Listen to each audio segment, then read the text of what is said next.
The public has a long-held fascination with detectives. Detectives see a side of life the average person is never exposed to. In this podcast series, I Catch Killers with Gary Jubelin, I will be interviewing real detectives, taking the audience into their world, a world that is rarely seen by the public. I spent 34 years as a cop. For 25 of those years, I was catching killers. That's what I did for a living. I was a homicide detective. I'm no longer interviewing bad guys, instead I'm interviewing detectives. The guests I've selected are the cops I consider real detectives. Their business was catching bad guys, and they were prepared to go into a world where pressure, risk and sacrifice was the norm. These are their stories. Welcome to a bonus episode of I Catch Killers. Today we're taking a twist in that we're talking about my book that's coming out very shortly called I Catch Killers.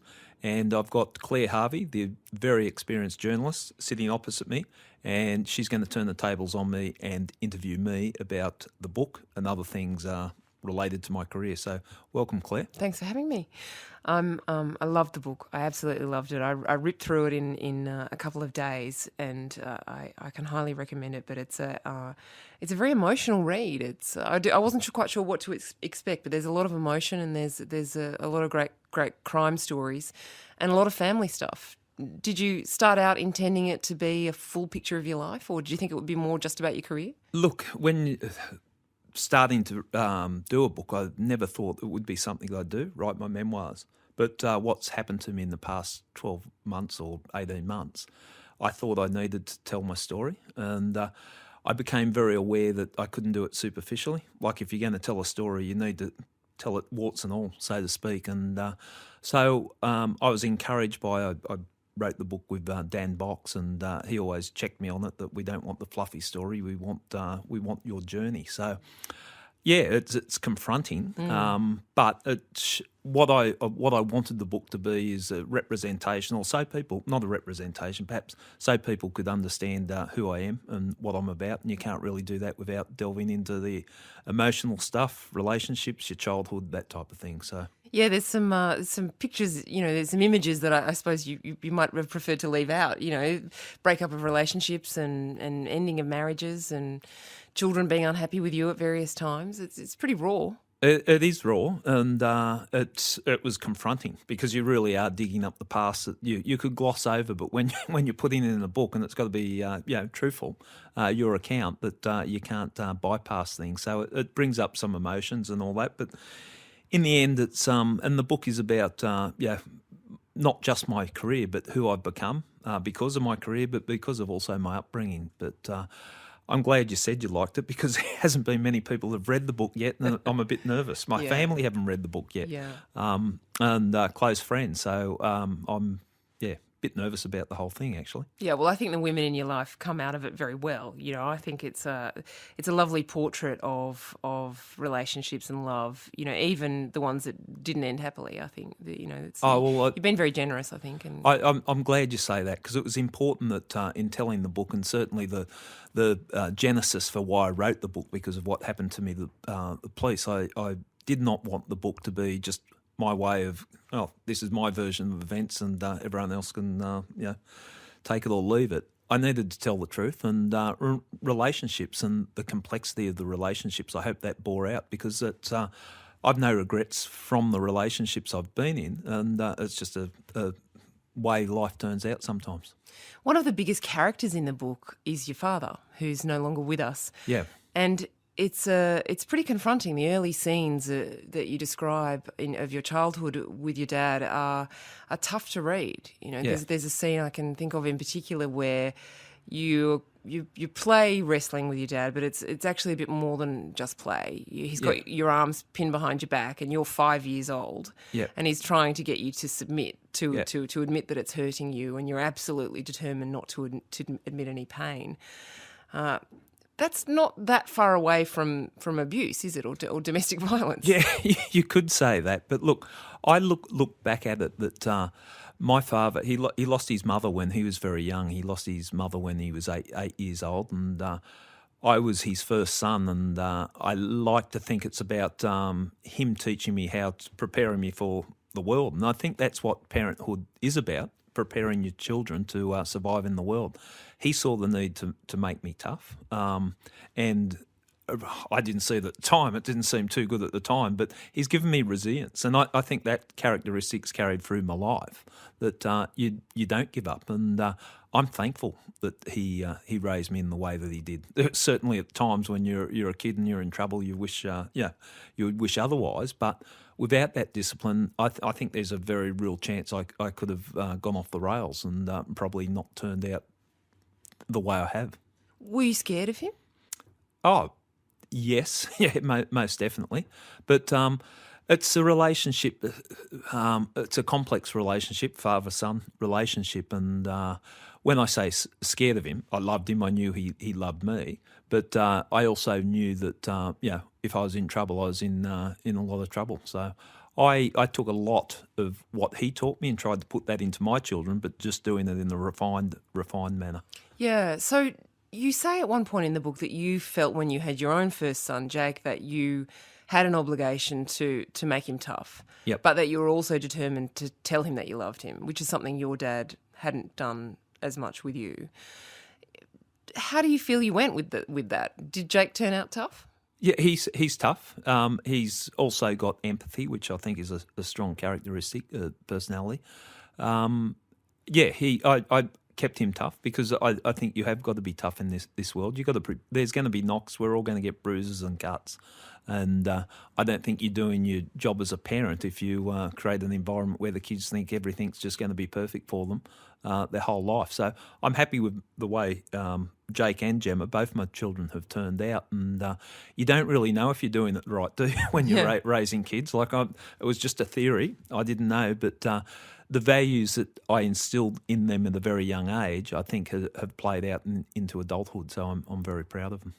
It wasn't just physical confrontation with your dad, was it? There was a sense. There seems to be a sense throughout the book that your dad is not just a fan, but is also potentially your harshest critic. You know, that you wanting to impress him even in moments after he's passed away. Yeah.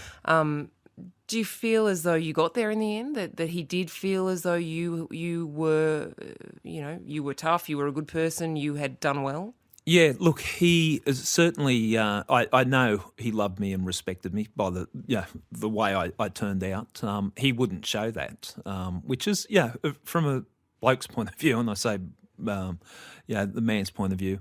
That's okay. I don't have to. A lot can be said in what's not said. I knew he was proud. There was one particular incident or one particular moment where I gave evidence at the Bowraville parliamentary inquiry. And I don't think my father had seen me in that sort of work environment before. Like, this was me at the sharp end in the witness box at the parliamentary inquiry. And I know when I got out of the witness box and the response from the people seeing the evidence that my father was proud of me. And I think he said it, and so it's not this long-winded, "Oh, son, I'd like to say that." It was just sort of one sentence, "Proud of you." Yeah. And that says a lot. That's you can take that out. That's bloke speak for saying all the stuff that other people might try to with the emotions, but that was telling me a lot. So that was good. Fathers have been liberated, really, haven't they? I mean, just in the passage of time. I often feel that our grandfathers didn't have the same opportunities as, say, Jake will have with his own children to be loving and gentle and kind and warm and hugs and kisses, and there was an archetype of the father that they had to conform to. Most definitely, and it's a generational thing, and that's why I don't look back at my father and think he's a bad man in the way that he raised me. With the not telling me he loved me or things like that, because I think that was back in those days, the father didn't even come in for the birth. That's not setting the relationship up on a good front. They're down the pub having a drink. So things have changed. It's changed for my generation. I'm sure for Jake it will change even further. So. One of the things that's constant in the book is a sense of growing disillusionment with the justice system. You start out probably idealistic, maybe a little bit naive about how things are going to turn out and how your fellow police are going to respond to things. But as the book goes on and as your career goes on, we see a sense of you feeling as though the courts other police, senior police, lawyers, politicians, the media are against, not just against you, but against the rights of the victims or against crimes really being solved. Is that how you ended the police, with that a philosophy that justice is not really being served? Yeah, I certainly, and the saying that it's not the justice system, it's the legal system, that really infuriates me. And like people, a lot more informed people than myself might be able to debate that and say, well, this is why. And I hear it said a lot, it's not a justice system, it's a legal system.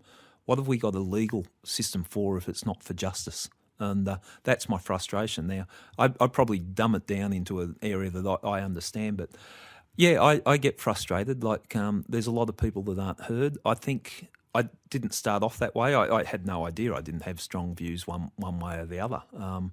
The Barraville investigation taught me that certainly people can be let down in the legal system or justice system, whatever we want to call it. And people would often say, it must be a tough job going after those crooks. I can honestly say, hand on heart, it wasn't the investigations that were the things that I struggled with. It was politics later on in my career at the higher end of policing. And saying that, and I've got to keep it balanced, if someone sits above me, they're looking at things at a bigger picture than I am. But my thing that I was concentrating on was my investigations, and when and your resources. How many investigators you had? Resources and that. So I would always fight for my investigations. Now people have sort of said that's a bad thing. I don't think it's a bad thing. I think that's an expectation that every detective or police officer should fight to get the resources they need. Accept the decision from above if the resources are limited, but don't just give up on it and not try and just say, oh, well, there's no point asking, because I would always ask. And if someone could explain, well, hold it, you've got one murder, there's 10 other fresh murders that we need staff on, I understand that. In response to the media, not overly disgruntled with the media, bearing in mind where I'm working now and talking to you, so I don't want to say too much, but sometimes the media went for the sensationalism, where there were more probably, I won't say worthy, because every crime and every victim deserves attention, but sometimes it got lost and certain things were missed because people couldn't relate to the victim or relate to the circumstances. I think that plays a part. Barraville's a good example of that, isn't it? Where 3 Aboriginal children went missing and were murdered over a short period of time from one street. Yeah. And yet it was not a case that was either well investigated at the very beginning or well covered by the media. You know, it was very easy for those families to think that nobody cared. Yeah, it's there's a lot of reasons why that was just passed over, but that was something, because I was on it for 25 years, and it opened my eyes up to the injustice. And I would say to people, and quite often I'd be lecturing to groups of detectives, and I'll go, and I'd mention a couple of murders that people might relate to, and they all knew those murders. But when like the Wanda Beach murders or stuff like that, they'd go, yeah, we understand. And I'd go, okay, anyone here know of a serial killer that's got away with murdering 3 children in New South Wales? And people would sort of look blind. And I'm lecturing to detectives courses and look blind. And I go, well, has anyone heard of Barraville? It's New South Wales, 3 kids murdered, suspected of being the work of a serial killer. No one knew about it. And that's because I don't think people could relate to it, didn't identify with it. It was a marginalised group of people, Indigenous victims, and people just didn't understand. Not just police. I also, as I got further up in the career and when I'm involved in some of the high-profile cases, I'd have journalists contacting me and they'd be asking me about a certain investigation I'm working on. I'd always say, yeah, this is interesting, but what about this one? 3 kids murdered, and through police inaction or whatever, the person has got away with it. And journalists would come back to me and say, look, there's just not much interest in it because they're Aboriginal and people are not relating to it. And it's sad, really. Yeah. One of the shocking revelations in the book is that often a strike force, or that sometimes a strike force, which sounds very impressive, might be... That's a good name, isn't it? Yeah. Strike force. Yeah, it sounds great. Yeah. But it might be 2 cops. Yeah. Or it might be, a few cops who've also got 6 other murders on and are also on call. Yeah. That theme that comes out that you, in fact, reminds me of one of the first things you ever said to me when I met you, is that the victims' families and people generally have a right to expect that the police will investigate things properly. But often people don't feel that they have that right. They don't feel that they have the right to call the police and say, what's happening? Yeah, and that's something that I learnt, and so I'm not sitting here going, I knew it all along. I was ignorant to the fact as well that... and the closer I've got to victims, the further I've gone in my career and starting to understand the psychology of the victim. And quite often the victims don't feel that they have a voice because the police are perceived as the police spokesperson gets up and says, inquiries are continuing and early arrest is expected. Nothing to see here, ma'am. Move away. That type of thing. And that's an extreme example. But the public and the victims deserve to know what's going on. And that was my frustration, and perhaps it's something that put me out of favour with my own organisation because I would call it. And I would joke, like I wouldn't have been an easy person to manage, but that's all right. Some of my junior officers, the ones that are the most difficult, were the ones that I'd always pick on the team. And high maintenance in that keep them on track, but they've got that passion and drive. And I would joke with bosses, you call it a strike force. Why don't you just call it a strike? Because there's nothing, there's one person on it, or a strike pair. It's not a strike force. But it's very easy to sell to the public, we've got a strike force working on this. And it sounds heavy, it sounds official. But I think the victims certainly deserve to know, well, what does that entail? Is that 10 officers working on the murder of their loved one full-time, or is it 10 officers working part-time, that type of thing? What about pressure to get crimes sort of cleared away and either solved or sent off to unsolved homicide or another unit? Is that a new thing in police? Is that a how do you feel about that trend?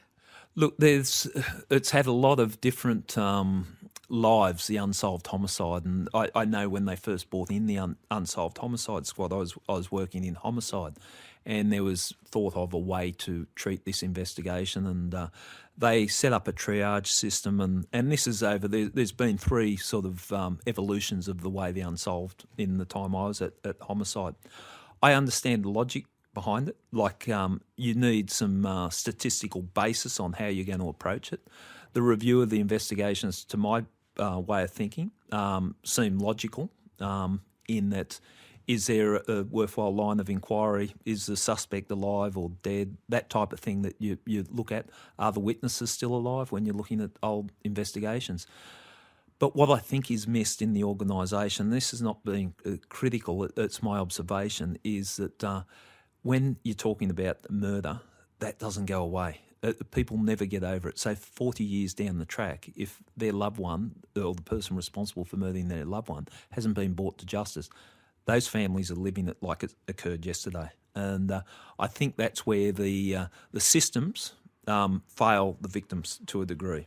And so with unsolved homicide, they don't like it. It's just accepted, it's all right, it's gone to an unsolved homicide. I didn't like that rhetoric that was coming out. Yes, it goes there, and there is a process that I think is a worthwhile process. But I don't like giving victims false hope. And if a job's gone to unsolved homicide, it doesn't necessarily mean it's been worked on.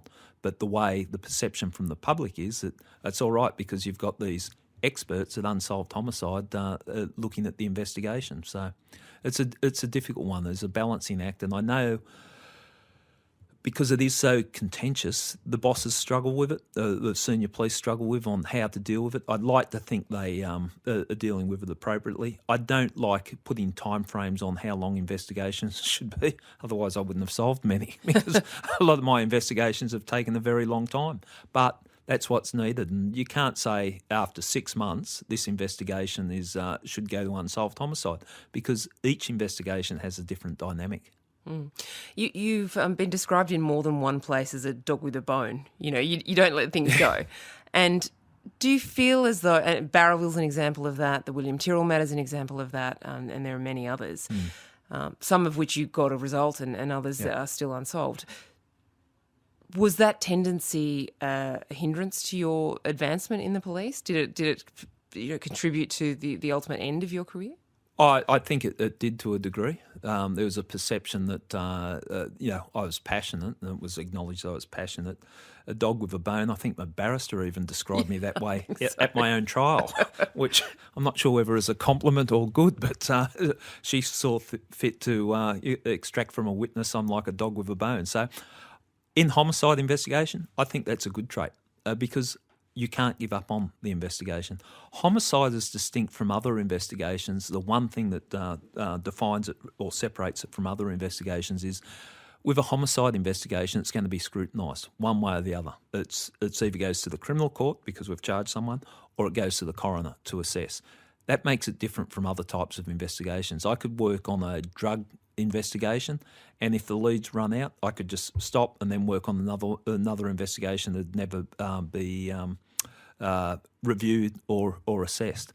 So a dog with a bone, if my loved one was murdered, I'd want the detective to be a dog with a bone on the case. And I don't think it's helped my career, but from a personal point of view, it defines who I am. And it's funny when you leave an organisation, and certainly leave an organisation in the circumstances I do, you look at what you value about it. I didn't get a police plaque or all that, but I've got victims that I've dealt with over 20 years ago reaching out to me and contacting me and supporting me. That means so much more to me than what an organisation superficially can provide. So yeah. In a lot of cases, or in every case, I suppose, when you show up at a homicide, even given your own private reservations about the system of the police and the system of the courts, you are the public, you are the face of that. You're the person on the doorstep saying to the victim's family, I will do my best to solve this for you. Yeah. You're then the one who wears it, aren't you? Most definitely. And I think, again, this is something that's misunderstood about me, that it's making this grand statement or, putting myself up there on a pedestal. If you're investigating a homicide, for the life of me, I don't see that you can genuinely put yourself up and call yourself a homicide investigator unless you make that commitment to the family when you meet the family at the worst possible time of their life. And my narrative was that when I speak to the family, I would say I will do everything humanly possible to find out what's happened to your loved one. I never gave them a guarantee that I would solve it, but I would do everything that I could within my power to find out what's happened. It must be hard to resist the urge to say, I will solve this for you. I promise everything's going to be okay. Did you have to stop yourself from saying that? You do, and sometimes when you're dealing with a family at such a low point and people that are really struggling emotionally, those words slip out very easy. And I've heard people that I respect say those things, and I think that's just the pressure of the situation. But false hope is a bad thing, if you give false hope. But you give the families confidence if they know that you're fully committed to it, and that was the way that I dealt with it. But I've seen people say that, and I cringe when they say it, that we're going to solve this, because you just don't know. Even if you've got a strong case, then it goes to the lottery of the court anyway. So you can't guarantee. Yeah. Speaking of the William Tyrrell case, which we discussed just briefly before, how do you feel now looking back at this matter that has haunted Australia? A 3-year-old boy goes missing from the veranda or front garden of his foster grandma's house in a very small country town on the mid-north coast of New South Wales.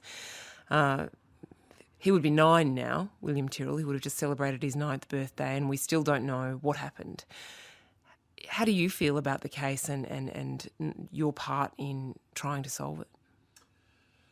Personally, I devastated by the fact that it hasn't been solved. It should have been solved. In saying it should be solved, I'm not giving that guarantee we will solve it, but it should never be given up on. I think it's fair to say the New South Wales Police response to the Tyrrell matter and the investigation, they should be judged by that. It has captured the imagination of the nation for a lot of reasons. And I think because we can all relate to a 3-year-old playing at the grandparents' place and just disappears. It doesn't happen very often. It's not going to go away.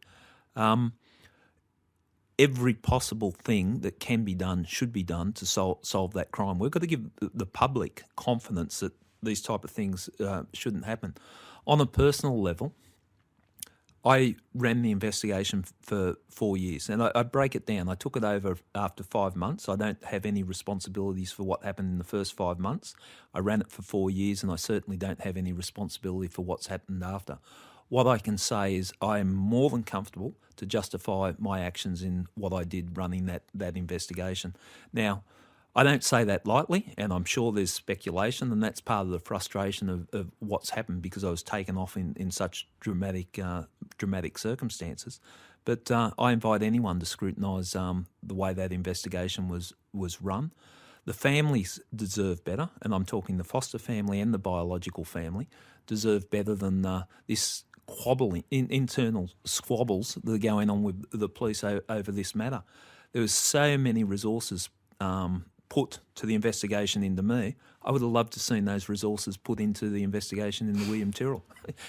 And I'm sure if we took a poll with the public where they wanted those resources put, wouldn't we put it into finding out what's happened to a 3-year-old rather than the circus that became the matter that I was accused of? Could you not be heard in your pleas for more detectives or more investigators or more time, more resources? What was going wrong? Why weren't there more resources? Look, again, with resources, I take quality over quantity, and I've learnt that as a homicide investigator or leading homicide investigations. I want to make this clear. I'm not being critical of all the bosses because, as I said, you sit above me, you're looking at a bigger picture than I'm looking. I argued for the resources I wanted for William Tyrrell. Sometimes I got them, sometimes I didn't. Where I think the police probably took their eye off the ball, they didn't realise what the William Tyrrell investigation was. It is a once-in-a-generation crime, and it's just not going to go away. It's the Madeleine McCann matter. It's the Lindy Chamberlain matter. It's just one of those... The Beaumont children. Yeah, the Beaumont children. It's one of those investigations that... and I said, with this, we are going to be judged by our response to this investigation. And I think that was missed.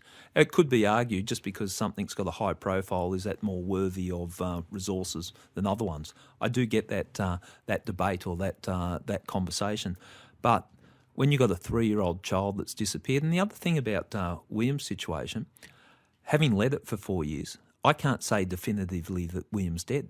So, that's the other concerning aspect of the William Tyrrell investigation, is that it's a possibility, be it remote, that he's still alive. We need to find out what's happened to William. I was confident the direction I was taking the investigation in. In saying that, I'm not saying that, if they left me on the investigation, I would have solved it. I don't know. But I was confident we were taking in the right direction. What's happened since then, I don't know. What went wrong right at the very beginning, from the moment he disappeared?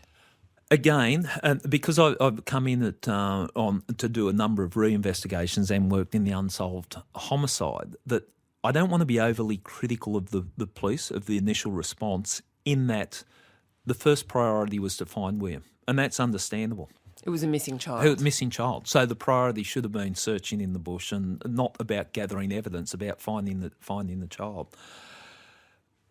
What I think we probably could have done is very early in the piece, and I've made recommendations, documented these recommendations. I think they should have been put in place straight away, that we standard operating procedures on how, when a child disappears like that, how we conduct the investigation.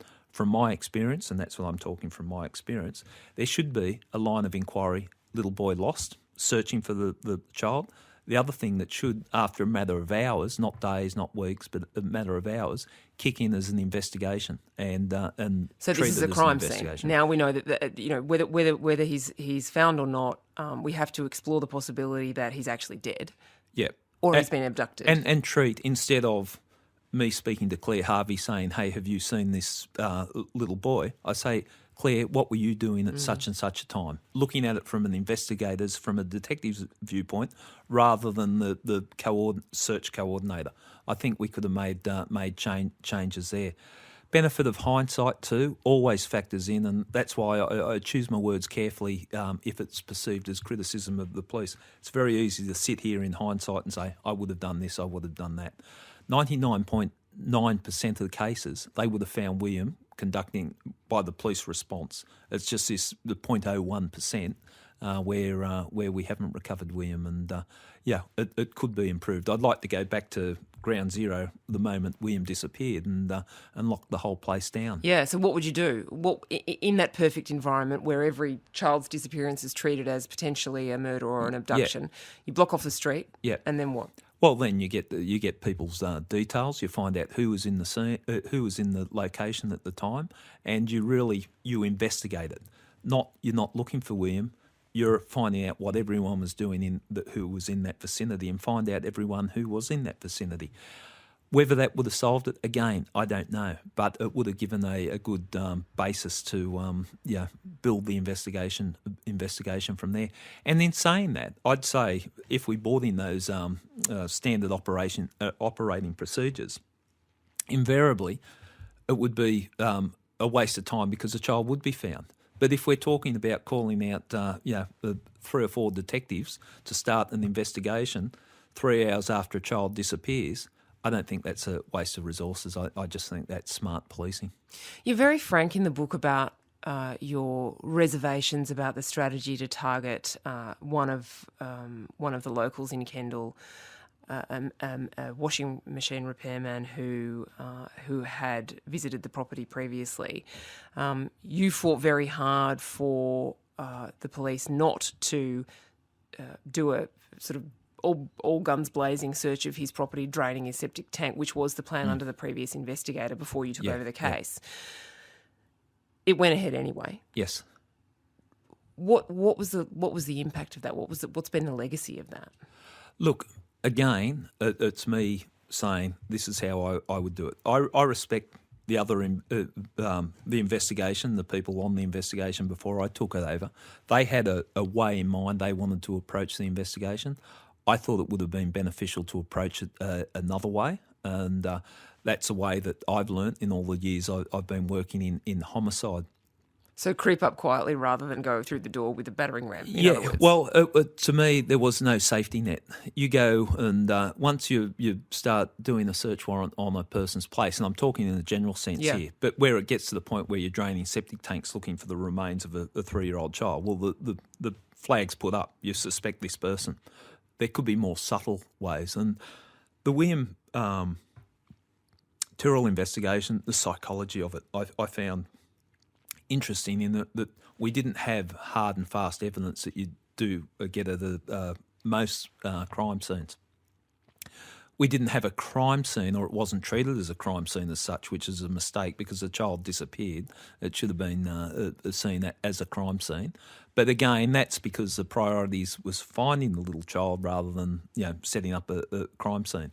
But it meant that thousands of people were trampling through what a site that could have yielded some clues. Yes, and the names and details of those 1,000 people. One thing that I know about homicide investigation, invariably, you'll have people that are curious because they're involved in it, coming back to the scene or involving themselves, ingratiating themselves in the investigation. That's something that you could look towards. So these are things that could have been done differently in terms of how that particular suspect was approached, as distinct from how I wanted to approach it. It's a judgment call, and in the judgment call, who's right, who's wrong. It's my opinion. Whether other people might have differing opinions, but you get to a point in your career where you've got to trust yourself because you've built up that experience, and that's how I would have preferred the investigation to be run. And I raised that because I was taking over the investigation. I was going to inherit it, so that's how people senior to me decided no, they'll let it run that way. And if they found evidence, I would have been the one that was wrong, and they were right. So it's a difficult call.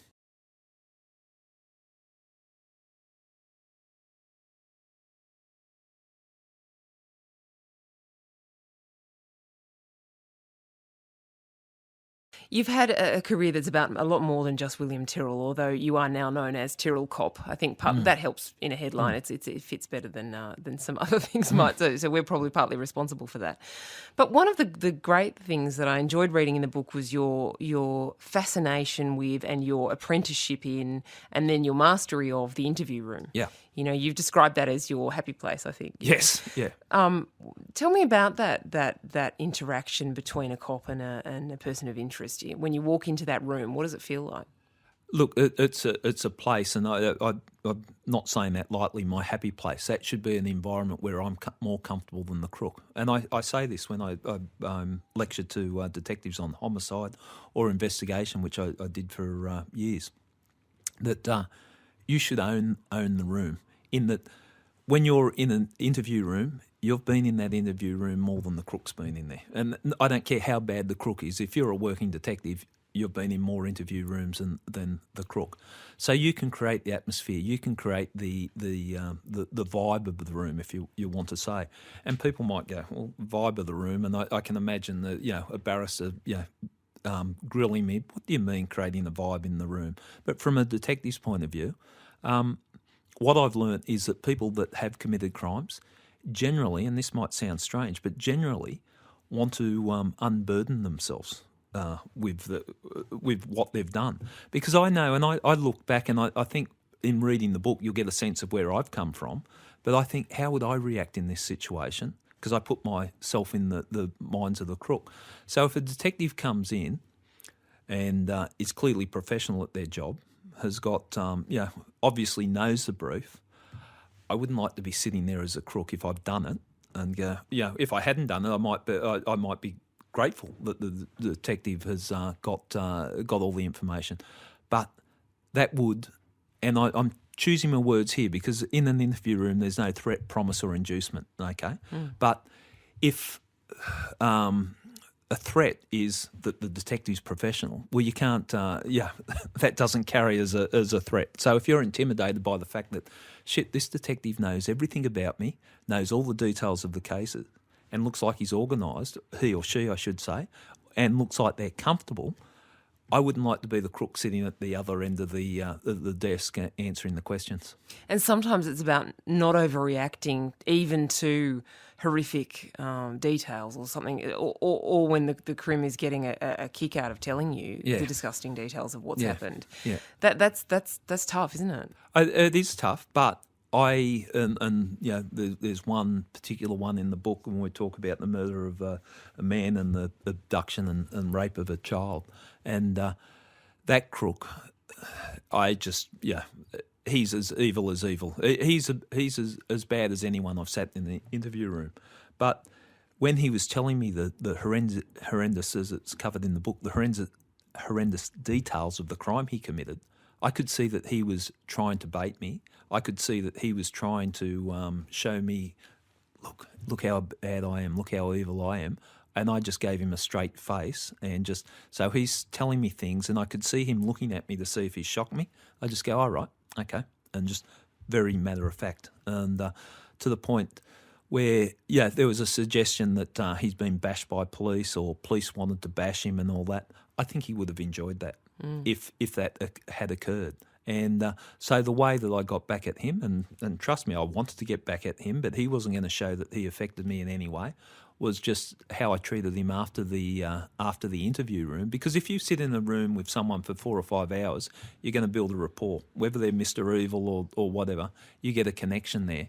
And he was looking at me as if, we've got this connection, and I just chose to ignore him. And I think that was, he can rot away in the cell for the rest of his life, and that was his big highlight, and I didn't give him a highlight. I stole his highlight. So that's how I played hard with him. And you came down afterwards, didn't you, and stood outside the cells and talked to him about cricket? Yeah, he was sitting in the charge dock, and he had just told us the most horrific tale. And he wanted me walking past virtually spitting venom at him or hating him.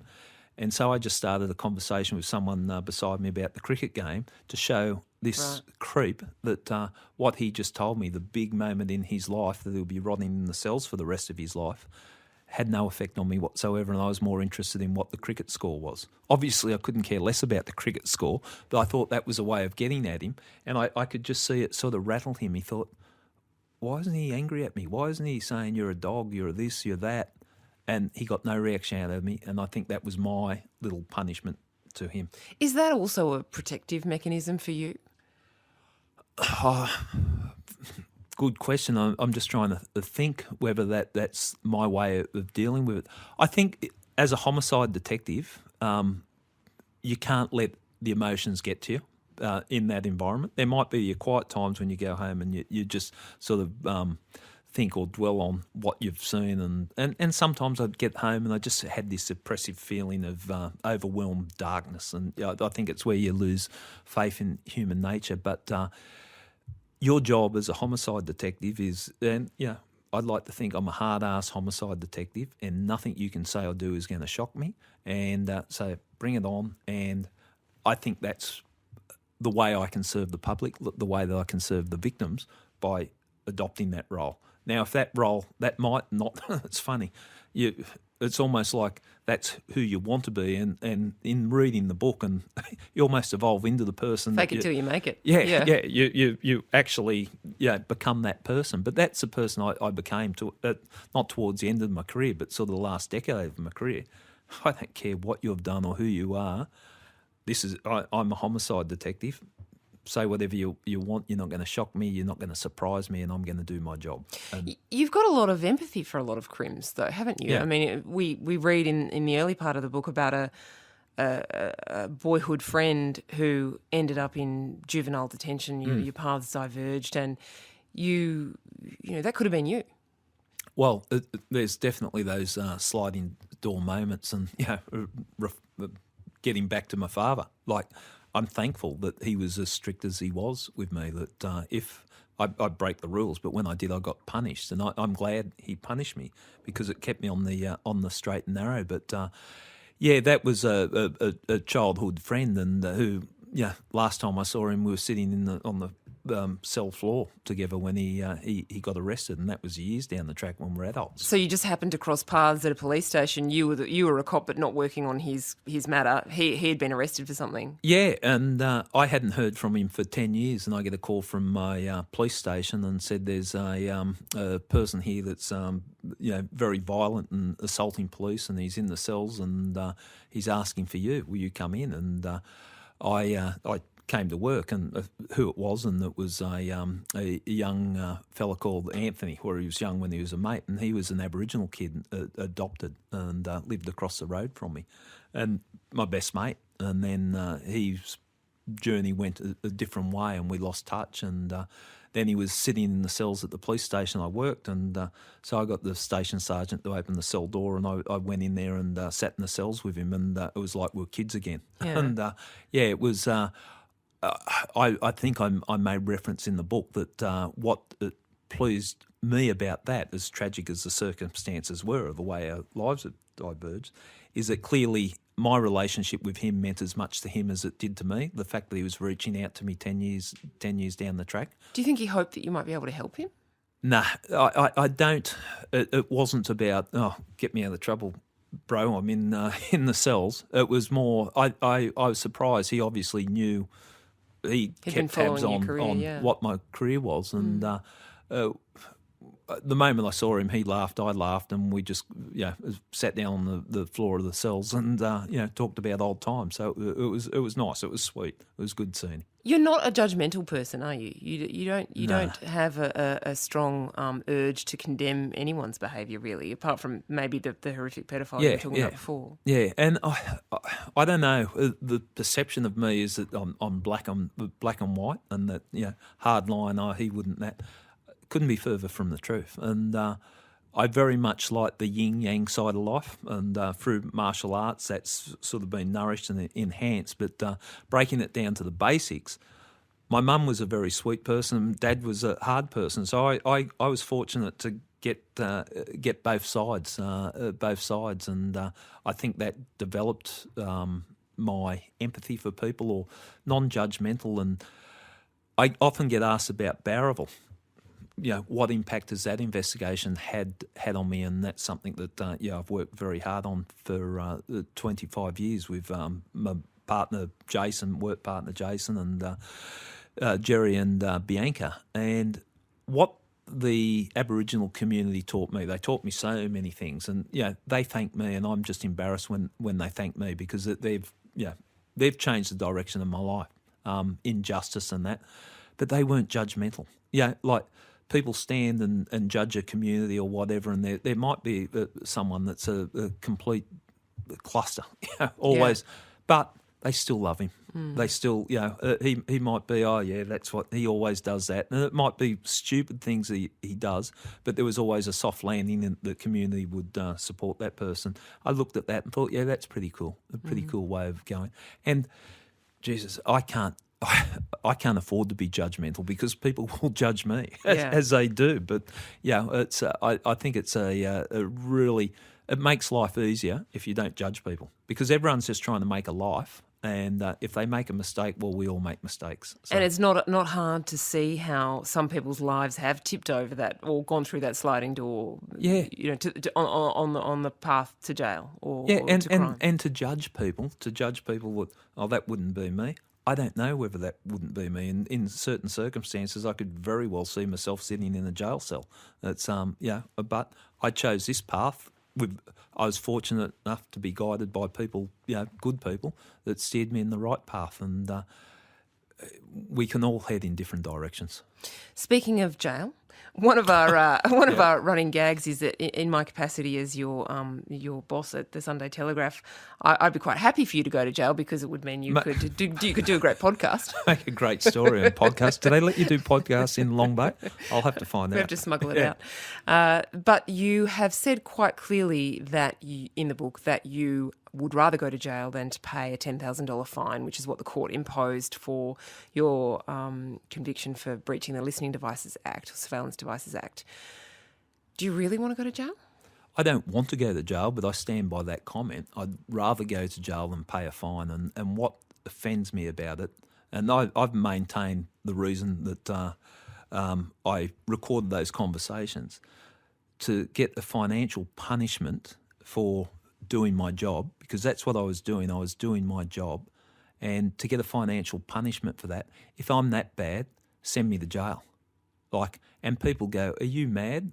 Some people say, "Yes, I am mad," but there's some principles involved, and I'm strong on principles, and I don't cut off my nose to spite my face, but sometimes I'll cop the knocks to do what's right, and I just find it offensive, the thought of paying a fine for doing my job. If what I've done is supposedly so bad, send me to jail. You've rejected at least two offers from philanthropists, kind of strangers, who've offered to pay that fine for you, and you've also asked to have shut down a GoFundMe account that someone set up to raise funds for you to pay that fine. Yeah. So it's not about the money, is it?